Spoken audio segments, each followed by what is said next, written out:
Welcome guys. Today I'm gonna show you how to use UC web browser to MyPhone T23 Duo. UC web browser is like the other internet browser like Opera Mini and Bolt. You can access internet for free, syempre using Globe and MyPhone T23 Duo. Papakita ko sa inyo ang difference ng UC web browsers sa Opera Mini. Okay.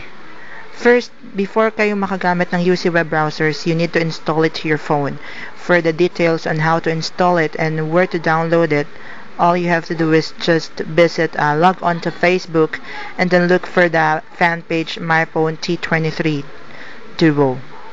Meron dong instruction on how to download it and how to install it to your phones, and syempre settings for the configuration para makapag-access kayo ng internet for free. Okay. Once na ma-install nyo yun, punta lang kayo sa menu. Yan. Tapos Pinoy. Pag nasa Pinoy na kayo, punta lang kayo sa Java.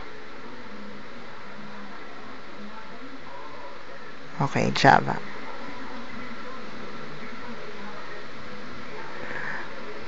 Sa My Java, makikita nyo dun yung Java. Punta lang kayo sa My Java. Sa My Java, sa Java, is dun nakalagay, like what I've saying sa mga videos na pinost ko na before, dun po nakasave lahat ng mga applications that you installed to your phone.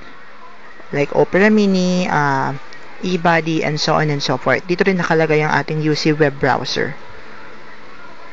Okay, hanapin lang natin siya. Once na makita nyo na yun, touch lang po natin yung UC web browser. Okay. Touch lang po natin siya. Like yung sa akin, ayan. Once na makatouch na natin yung UC web browser, i-launch lang po natin siya. Yan ang startup page ng UC web browser. Makikita nyo dyan is yung configuration. Since na-configure ko na siya earlier, ang pipindutin na lang natin, you can actually press the home key, which is yung bilog na nasa gitna ng MyPhone T23 Duo. Then we are going to wait for this application to load.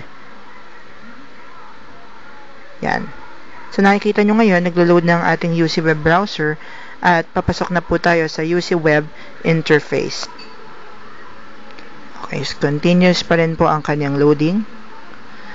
Yun ang pagkakaiba nito sa Opera Mini, medyo matagal siya before siya ma-load. Unlike yung Opera Mini, once na okay na natin at na-save na natin yung configuration, medyo mabilis siyang mag-load. Makikita natin dito yung open and other menus. Medyo marami siyang menu na pwede nating makita. Unlike sa Opera Mini, marami rin siyang menu pero mas maraming menu na pwede kang pagpilian dito sa UC web browser. Since pupuntahan na natin yung website, click lang po natin yung open. Sa open, nandun yung start a new page, bookmarks, URL, and so on and so forth. Since naka-bookmark na po yung bubuksan nating webpage dito or website, pupunta po tayo ngayon sa bookmark. Ang nasa bookmark ko lang po ay dalawang website lang po, Twitter and Facebook. Ngayon, para mapakita ko sa inyo na it can be used for free internet browsing, punta po tayo sa Facebook.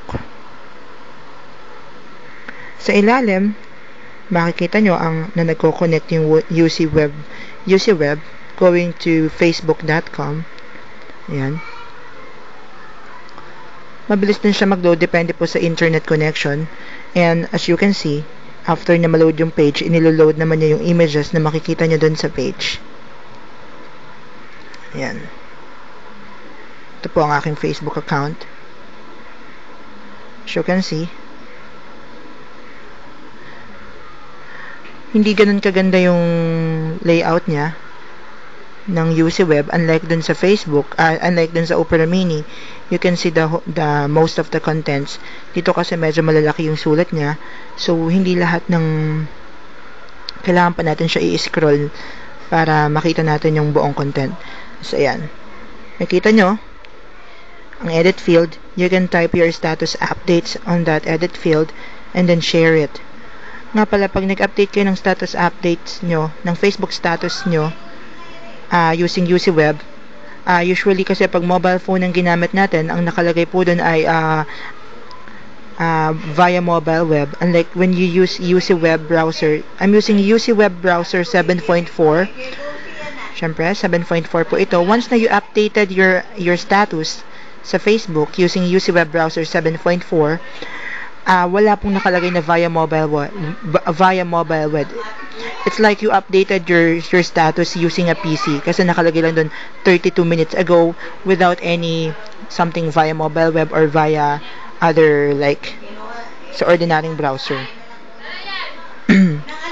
Medyo detailed nga yung dating dito ng Facebook. Yun nga lang, malaki yung sulat niya. So, you need to scroll up and down para makita nyo yung whole content. Sa connection, mabilis to kung sa mabilis, pero depende pa rin po siya sa connection or sa signal or sa kasi my phone T23 Duo is using 2G signal. Depende po ito sa signal nyo at minsan kasi pag medyo congested din yung system, medyo mabagal yung connection. Pero I can say na pag morning, dito sa place ko, sa location ko na to, mabilis naman ang UC Web browser. Ngayon naman, subukan po nating buksan ang Twitter para mapakita ko sa inyo. Again, punta lang po tayo sa open. Okay, open lang po natin. Then sa bookmarks. Like what I've said, dalawa lang po ang nakasave sa bookmarks ko, Facebook and Twitter. Subukan po natin pumunta sa Twitter. Ayan.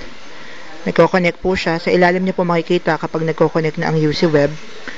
Para lang din po siyang Opera Mini 4.2 na sa ilalim niyo makikita pag nagko-connect.